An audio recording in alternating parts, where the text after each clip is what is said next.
Jeremiah Fears, that was pretty crazy throughout this summer. How did that all come about? And what's it been like trying to get him involved with the rest of the guys in the last couple months? Yeah, we were obviously he was committed, and we were just he was on the recruiting trail. And then when he announced his commitment, we saw him. You know, he's from Chicago. Coach Gates and myself are both from Chicago, and so he was terrific, and he wanted to reclassify, and the speed, the athleticism. So it was a great fit. Now he missed the summer, so he's been getting caught up, but he's been really coachable. He's been, he's uber athletic for us. Like, he really has speed. But I use a Rick Majerus line. He always talked about a race to maturity. And that race to maturity, is getting young guys caught up of situations, all the little thing that goes into the college game that affects and impacts winning. But he comes up, he watches extra film, he gets extra shots. But any novice is going to lay their eyes on him and see that he's different. He's very, very talented, and we're excited to keep having his arrow go up in terms of his development.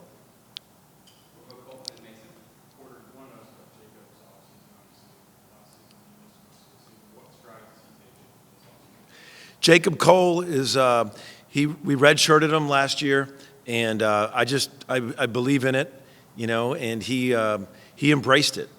We had a complete skill development plan for him, strength plan. He's a lot stronger. If you remember, he had torn his ACL in high school, but he's right tipping at 6'8". He's a wing. He's lefty, but he brings toughness. He plays with tremendous effort, energy, and toughness, and he gives us a big-bodied wing. But he too is playing his first game. He's a redshirt freshman, but he is a freshman. But I like his toughness. That's the thing when you ask me about Jacob Cole. I think toughness and energy. Porter, you probably talked about that now as over the last couple of days, but just saying, Jacob, how things have been happening back. How much did it help having them in terms of selling portal guys on what you wanted to do for one day? How do years develop? Yeah, everything is my take is retention. Like, retention is so big in not just basketball, but a lot of the sports in college. And that's been a challenge in the NIL era and the transfer portal era. Having Jalen Moore and Sam Godwin come back, unanimously people would, on the team, out team, those were two of our probably toughest guys. Him and Rivaldo Soares were our toughest guys. And it was great to have those guys, the loyalty, the vision that they have, and they just attacked the summer getting better. And it helped because what retention does for you is the new guys come in the program, and when you can especially have more than two. My vision of where Oklahoma basketball is going to get is that there's like 8 or 9 coming back. And those 8 or 9 are telling the new guys, this is how we do things. This is how hard we go. This is our standards. And, Jalen and Sam have been doing that. But, that retention of those two was key for us because they're our toughest guys. They're both athletic going into the SEC. They're older, and we're going to need that going into the SEC.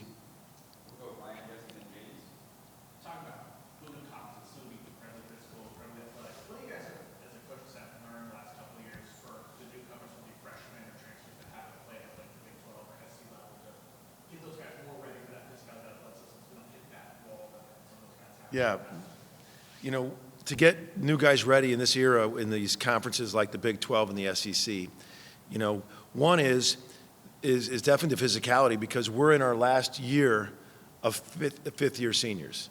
So there's a lot of old guys in college basketball. And so think about that. There's a lot of fifth-year seniors out there, and Jeremiah really reclassified, should be a senior in high school. That's a big age difference. So it's getting to understand the bumps, the physicality, the playing through contact, not worrying about an official a call or not getting called. You got to play through contact, and the speed and athleticism and the power of these of the Big 12 SEC type athletes.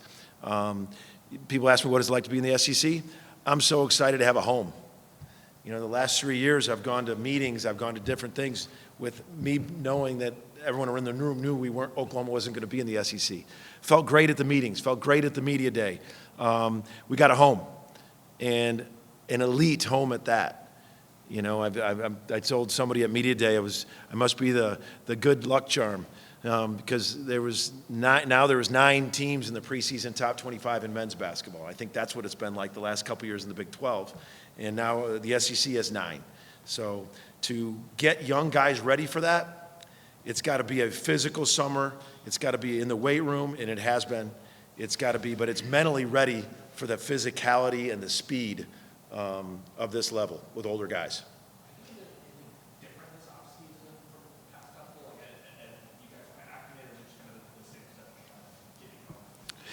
Well, there's some things we're going to play differently, you know, not super different, but we're really going to, we recruited some shooters. We're really trying to utilize the three-point shot. I know we're playing with pace and space, so we're doing some things that we do differently there. But in terms of the training, you know, Ty Terrell's in addition to our strength program. Bryce Dobb took the head strength coach job at the Charlotte Hornets, and Ty's been a terrific addition. Comes with MBA experience. So we've really been on the nutrition side and the strength program with our guys. I think, you know, Sam Godwin, for instance, is close to 15 pounds heavier of muscle. So I think all our guys are improved that way. But what I did this summer, you know, I was pissed off this summer. You know, it was the hardest day of that Sunday was one of the hardest days of my professional career. We've all had days personally that are way harder than the big scope of that. But to go through that Sunday when we felt unequivocally we were in and had the year we had over 20 wins in the best conference in the country not get in. So this summer was the summer of what could we do better? Where are those final inches of every close game? I watched every single close game and reevaluated them. And I went through everything of what I could have done better this offseason. So I had a summer with a hole in my belly because of what we went through to get where we were and not get in, and felt like that got taken from us. And we combined guys that have been there with some other guys that had the same feeling I did. Jalen Moore and Sam will talk with the same kind of passion of that Sunday of not getting in as I do. And so, yeah, it was a summer of evaluating everything, trying to get better at everything. Obviously, the recruiting, the portal is in the NIL era is like nothing you can imagine to other people that aren't in it, like coaches are in it. It's hard to explain unless you're a coach that in it every single day what that pressure feels like in the NIL. So so that was something we in the off season. But back to I get going talking about a handful of things about my off season. But back to the self-evaluation, team evaluation. Yeah, I watched every single coach game a couple times, and we actually were 5-2, and I think games of a couple possessions. But I look back at that Texas Tech game, the Houston game. You know, the end of the halves. I can tell you every play at the end of the half what we can do better. We've practiced end of halves already, and so everything's about getting better.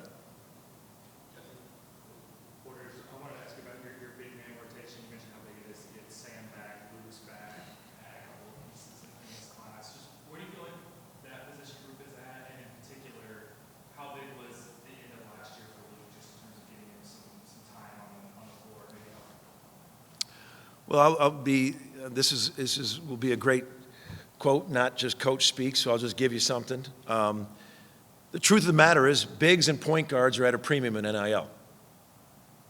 I mean, when behind the scenes, to get the best of the best bigs, it's been well documented with some of these, what they went for in the portal. We felt we had Sam, who was just terrific for us. He fit everything we're about. He's from Oklahoma. He's tough. Luke is a different kind of a big with his stretching ability. And then we got Mo Wagee, who, in my opinion, He's been at a lot, played for Coach Huggins, played for Nate Oates, played for a Final Four team. He fought through a stress fracture in his foot the second half of the season. He had surgery, so I know we went with him because he had surgery. We were able to get him. But his age and experience and length gave us something that we thought was a little different in our bigs. And I think some people were shied away because the foot injury in the portal. We had visioned of what we felt we could bring him in with, and got him healthy, and he's healthy. He's been practicing, and we're excited him to join those bigs. And also, we're not afraid to play small ball. Jalen Moore plays bigger than he is, so Jalen's an option. We did that a handful of times last year, playing small ball with five out, with Jalen being the so-called 5, but he's like a 4. So we feel like we got some options. Last year, we asked you about your team, you said that you were going to be more athletic and you were, got you to 20 wins.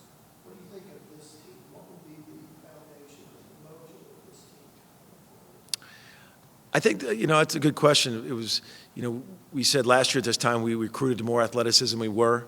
I thought we were in a position, I could go on another tangent about not getting in again, but I felt like we did a lot of good things, beat a lot of ranked teams. You look at the wins we had in the non-conference. So this year, I think it's going to be such a grit and burn in the belly. I think it's going to be a gritty team. I think it's going to be a team that, like I said, it combined guys that were crushed on Selection Sunday. Because we had some portal guys that were crushed too. Glenn Taylor at St. John's was one of the first 4 out. Duke Miles won his league, but then didn't win the conference tournament. They had a phenomenal year, won 27 or some games and didn't get in. Then you guys got like Jadon Jones, who won his tournament and got in. Kobe Elvis got in. Mo Wagee got in. Bryce Godine's been in. So I thought we have a combination of guys that have been there and a combination of guys that are hurt, that are playing hurt, that are playing with that fire in their belly. I think we're going to be able to shoot it better. We got to hang our hat on creating offense with our defense. I've said that a lot. It's been a lot with us. And I think we're going to be deeper. I said this morning with Toby on the radio that I don't know my 8-man rotation. And sometimes you look at it like, I know my 8-man rotation because 9, 10, 11, and 12 can't play. That's the facts. Sometimes I don't know that because I feel right now comfortable going into 10 and 11. Now, it's hard to do that, but I think we're deeper. I think we're going to go deeper in the bench with some experience because we're older. We have some older guys coming off the bench. Sometimes you get 4 or 5 freshmen, but we have some good freshmen, but we got some older guys as well.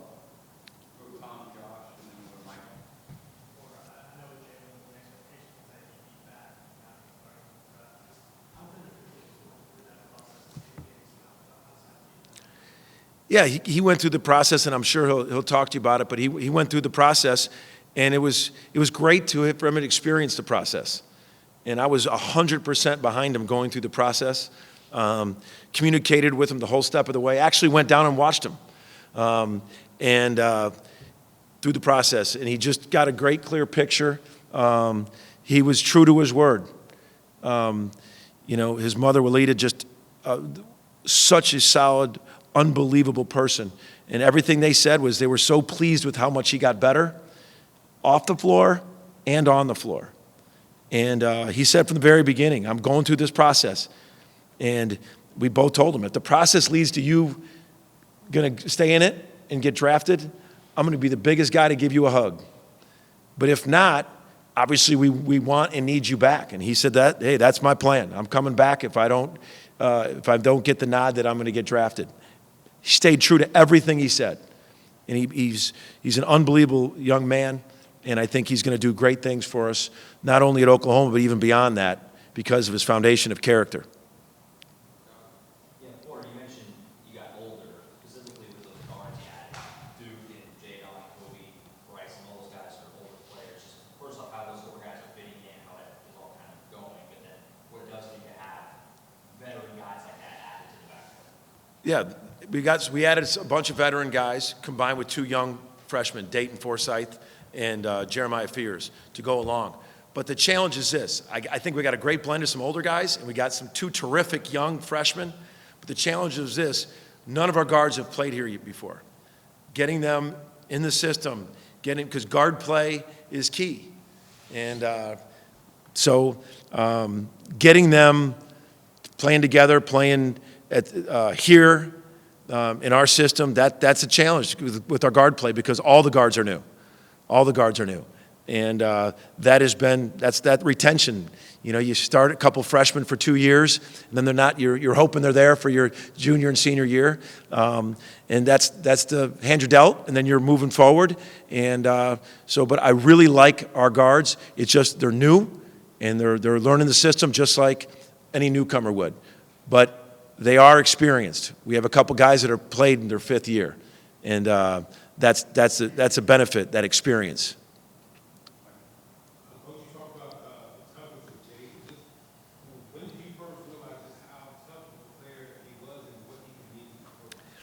Well, when we recruited him out of Georgia Tech, he was, I think he averaged 4 points a game, but his length and athleticism, we were really recruiting to athleticism. And when you got to know him in the recruiting process, he just had everything about him. He's just such an energy giver. He brings energy every day, and I just really relate with that.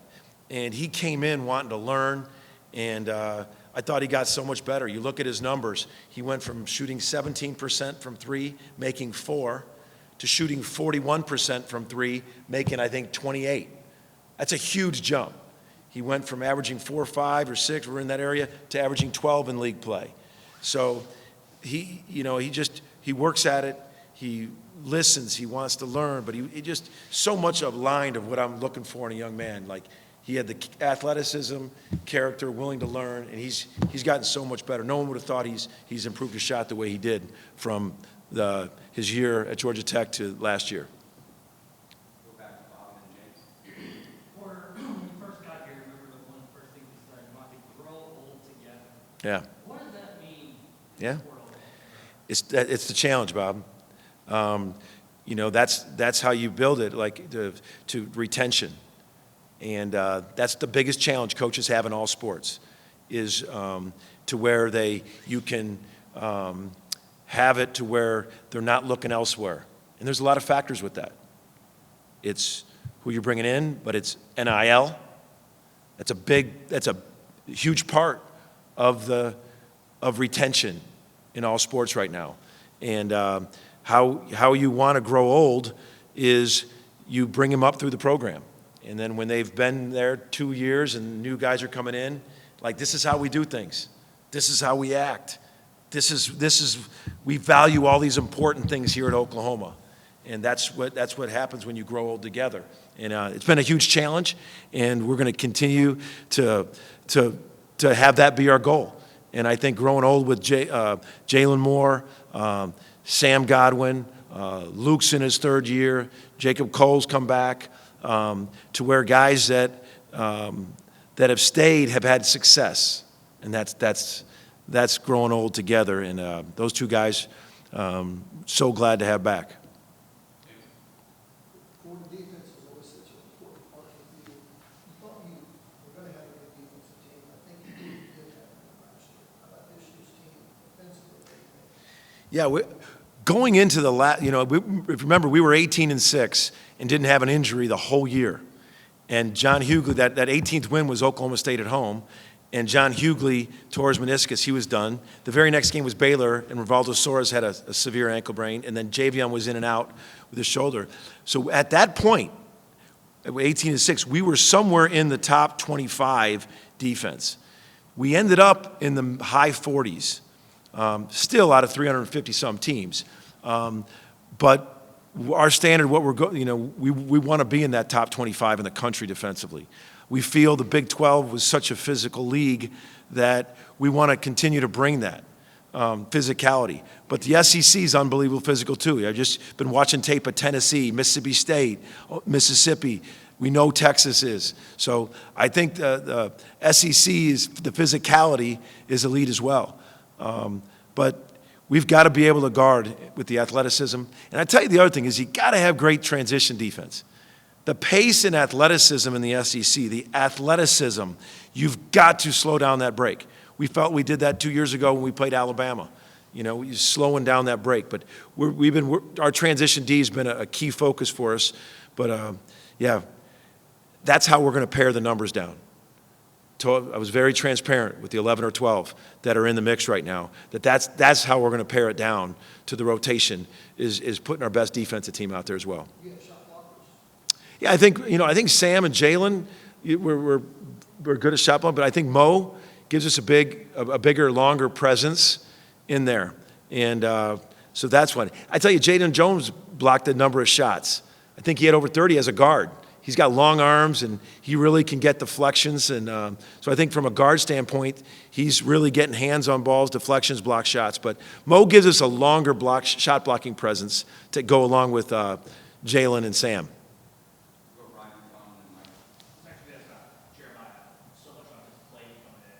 How's he come along defensively with how he led his regular team? That's the race to maturity. His effort's been great, just learning where to be when it's this ball screen coverage, where to be in the shell, and not just Jeremiah, but all young people come in, and sometimes there's habits of, I got my guy. And all of a sudden, we're really, there's 5 guys stopping the ball. There's different schemes. And they might have done it one way at a certain place. They might have had a different terminology someplace. It's getting all on the same page with a lot of things, but it's everything from value in transition defense, getting back on the air time of the ball, to where the ball sees your numbers, where there's 6 eyes, 6 arms. Everything from when there's an ice ball screen that you're building your eye, to where there's a slot rotation and you know where you're going on the rotations, to boxing out every time, the value of checking off. There's so many little things that newcomers, that they're trying to grasp everything, and then all of a sudden they're thrown with all these little things on defense. Really coming in, watching extra tape. That has impressed me with Jeremiah. A lot of guys come in to watch extra tape on their offensive performance. He's been coming in watching extra tape on his defense. And that is a great sign, because he's understanding that, like, I've got to be solid. I can't be that, I got to be solid and get up to speed with what's going on defensively, because he's got some serious gifts offensively. We always talk about the EYBL and what you average translates. And some people are always talking about the numbers of, God, man, this guy averaged double figures in EYBL. It's night in and night out against the best high school athletes in the country. Jeremiah was like the leading scorer in EYBL this year. He averaged almost 22, 23 a game. He can really score, and, but again, he reclassified after that. And so just been super impressed how much he's wanting to learn and get better to be ready for this massive jump.